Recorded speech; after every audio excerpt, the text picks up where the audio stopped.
on to the bulletin. Hello, Abdul, if you can unmute. It's difficult to hear you. So kindly unmute. Yes. So, great. It's good now. Yeah, thank you very much, and good afternoon to you too and your viewers as well. So quick one. Is the organization behind the billboards we are seeing in town?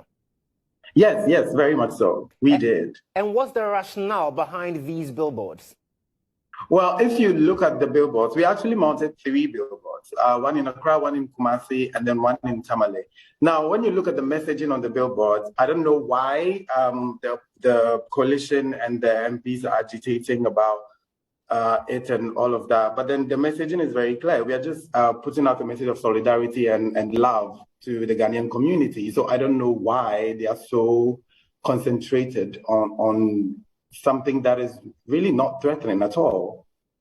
Well, they have likened it. I mean, if you listen to Honorable Sam George, he's likened this to promoting terrorism and then money laundering, because he believes that the reason for which you have mounted this billboard is something that is frowned upon in the country. So he's calling on city authorities to, within 24 hours, and the IGP pull down those billboards. How do you respond to that?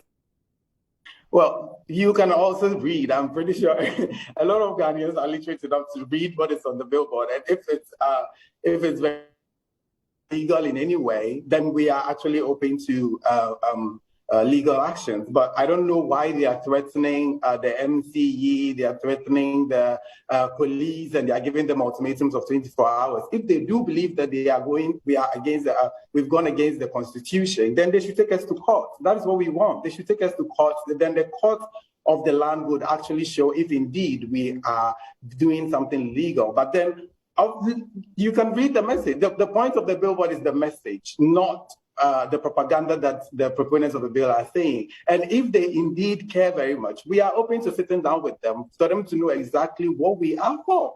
And even if you read the message of the billboard that they were standing on, it literally says, when all Ghanaians are treated equal, no matter where they are or who they love, that's true freedom. Are we not Ghanaians? This is all Ghanaians. We didn't say when all gay Ghanaians or all queer Ghanaians. We said all Ghanaians. So I don't know why, unless of course they are trying to say they are against Ghanaians loving each other, then I don't know how that works out. I don't know. But then also, just as they said that they are going to, the coalition said they sent a letter to the MCE, we are equally going to send a letter to the MCE and the police as well. And any person who damages the billboard, we are well within our rights to sue as well. So we are also looking at going into legal actions in case somebody damages the billboard. Because we are Ghanaians, we use our very own money to do it. We pay taxes on them, which currently is being used by the government. So we are doing our mandate as citizens. So I don't see why any person would say we are against the Constitution of Ghana. So this is not any attempt to basically rub it in the face of Ghanaians and basically promote LGBTQI plus activities? Is that what you're saying? I am sorry, but then again, when you look at the billboards, it literally says we are all Ghana. And it mentions Ghanaians. I don't see why they pinpoint it to LGBT. Or is it because it's coming from LGBT rights? I don't see why we can't give solidarity message to general Ghanaian populations. I don't know. They should let us know. We are open to knowing. No, because clearly we are seeing colors being used in this on these billboards, and these are connotative basically of the LGBTQ plus community. You can't deny that, can you?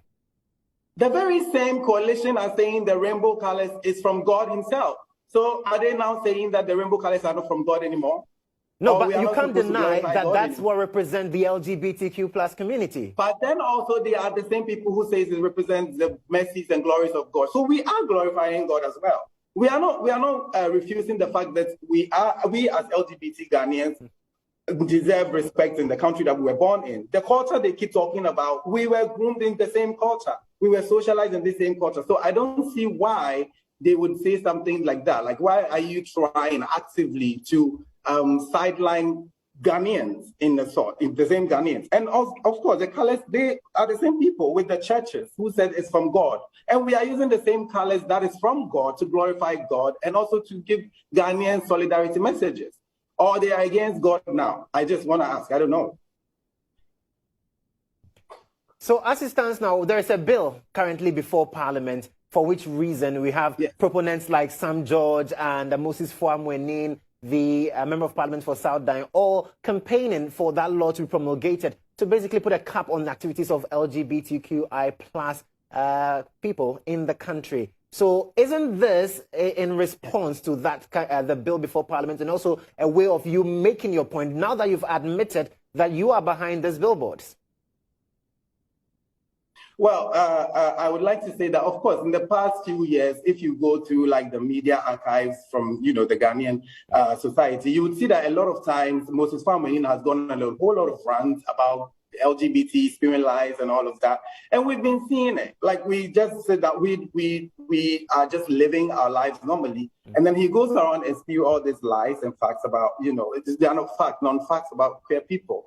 And it's really quite disturbing because at the end of the day, we are the same people who get the end of the stick where the general Ghanaian population are misinformed and then we end up being the ones brutalized, not him. So we found it very, very important to let Ghanaians understand that whatever is being propagated is wrong, and then it's time for them to listen because we are also Ghanaians as well. So they would have to listen to us. We are not going to be silent anymore. And and of course, a lot of things that we do now, not bill specifically, we're also against the bill because the bill is seeking to criminalize our very existence. So we have to be against it.